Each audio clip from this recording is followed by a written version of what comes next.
Livro Na Próxima Dimensão, de Carlos Bacelli e Inácio Ferreira, capítulo 18.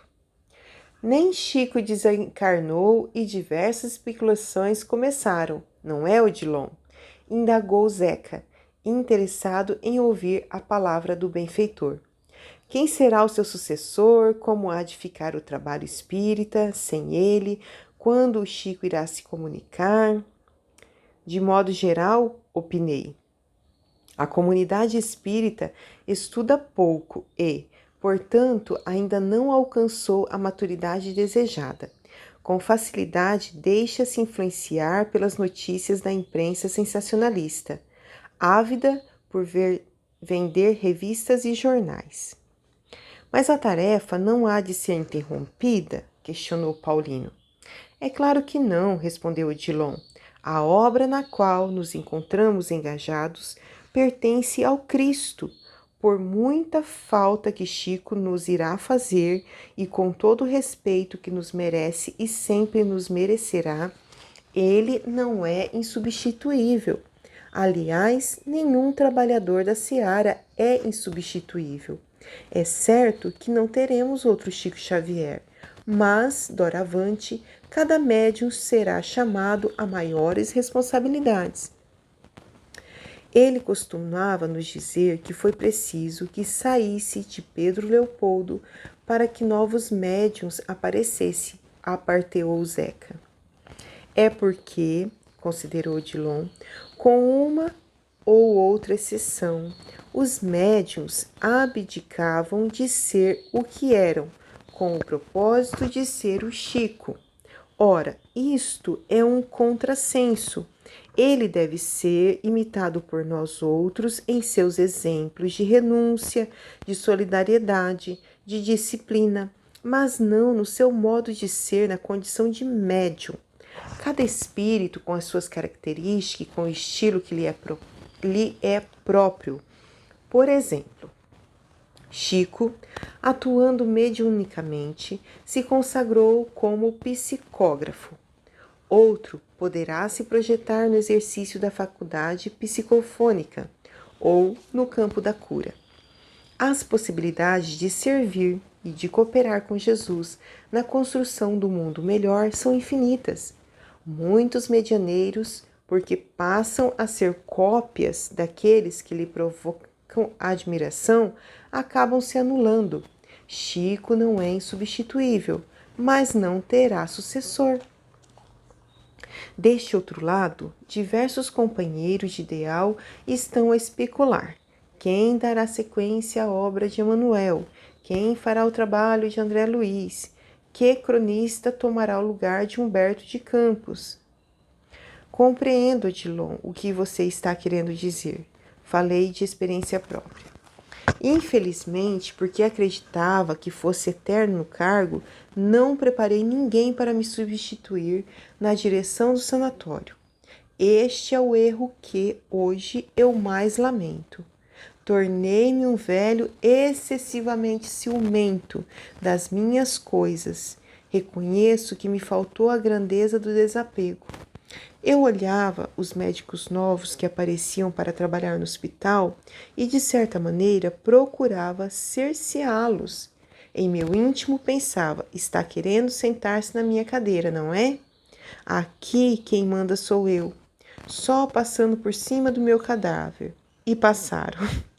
Os amigos sorriam e eu continuei. Creio que todo aquele que tenha sido temporariamente chamado a dirigir uma instituição espírita deve pensar na transitoriedade do cargo que ocupa.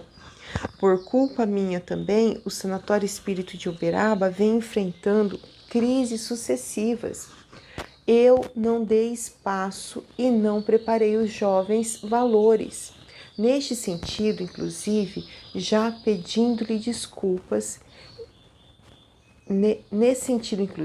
já estive diversas vezes com o Adroaldo Modesto Gil, pedindo-lhe desculpas. Ele me perdoou, mas eu ainda não estou bem com a consciência. O Adroaldo era um médico idealista e espírita convicto. Inácio, o problema é que você via nele uma espécie de anjo anunciador de sua morte, ou melhor, de sua desencarnação. Acertou Odilon em cheio, numa das raras vezes em que eu o percebi indo direto ao âmago da questão. Exatamente, sou obrigado a concordar com você, redargui sem a intenção de fugir à verdade. Infelizmente, ainda não conseguimos deixar de ser o que somos. Se eu tivesse apoiado em suas iniciativas de reformar estruturalmente o sanatório, o hospital não se encontraria na situação precária em que se encontra. Um navio à deriva com muitos náufragos e poucos interessados em salvá-lo do naufrágio. Inácio, os seus méritos foram e são inegáveis, confortou-me o benfeitor. Em parte, você também tinha medo de que alguém viesse a desvirtuar a obra. E eu mesmo abri as portas para que tal acontecesse. Eu deveria ter saído de cena um pouco mais cedo, e agora, aos meus ouvidos, ecoaria tão somente o ruído das palmas de aprovação. É loucura a ideia de que somos imprescindíveis. Necessários, sim. Imprescindíveis, não. Voltemos, no entanto, ao assunto que presentemente nos ocupa. O que você acha, Inácio? O nosso Chico se comunicará logo com os nossos irmãos encarnados?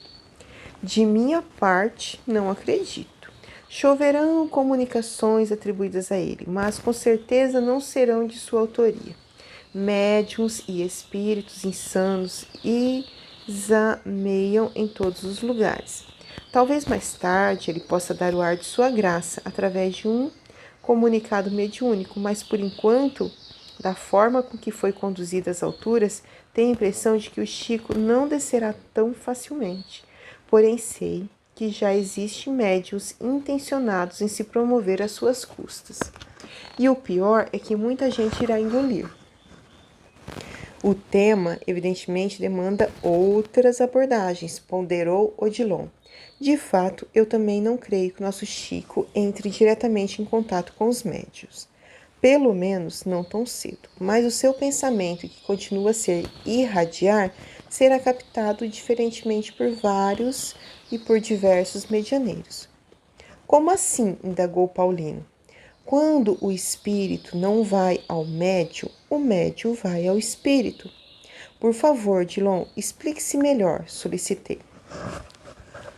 O problema é delicado, mas existe. Na ânsia de obter contato com a determinada entidade, o médium provoca a sintonia, apropriando-se do seu pensamento, à semelhança do homem que, utilizando determinada combinação de espelhos, se apropria da energia solar. Mas aí não é o espírito. Não é e não deixa de ser. A identificação torna-se impossível. Sem dúvida, é dificultada. Em mediunidade, Inácio, também precisamos levar em consideração o problema da sintonia direta e indireta. Na sintonia direta, temos o fenômeno genuíno. Na indireta, a participação do médium sobrepõe-se à do espírito que está sendo trazido à baila. Quer dizer que o espírito não vem, ele é trazido? Sim e não, respondeu o instrutor. Eu não estou entendendo, clareie um pouco mais. Tentarei. O espírito que deixa o corpo, como o nosso Chico, por exemplo, por mais que, do ponto de vista dimensional, se afaste da comunidade terrestre, continua se sentindo responsável por ela, pois, afinal de contas, ele faz por onde ser permanentemente evocado. A morte não interrompe o compromisso. Assim mesmo, quando não possa comparecer-lhe mesmo, não possa ou não convenha, junto a determinado medianeiro, o seu pensamento se irradia e é interpretado pelo sensitivo que, na maioria das vezes, julga estar em contato direto com a fonte. Tomemos um exemplo. O fruto que se apanha, que se come no pomar, tem um sabor diferente daquele que é colhido e transportado a longa distância, até que se tenha mesa. A sua espécie não se altera, mas a qualidade é outra. Mas, insisti, por que não simplificar? Por que o próprio Chico não vem e pronto? Geraria, como há de gerar, uma polêmica infindável, sem nos referirmos, é claro, à ciumeira, induzindo os espíritas a quase se atracarem uns com os outros.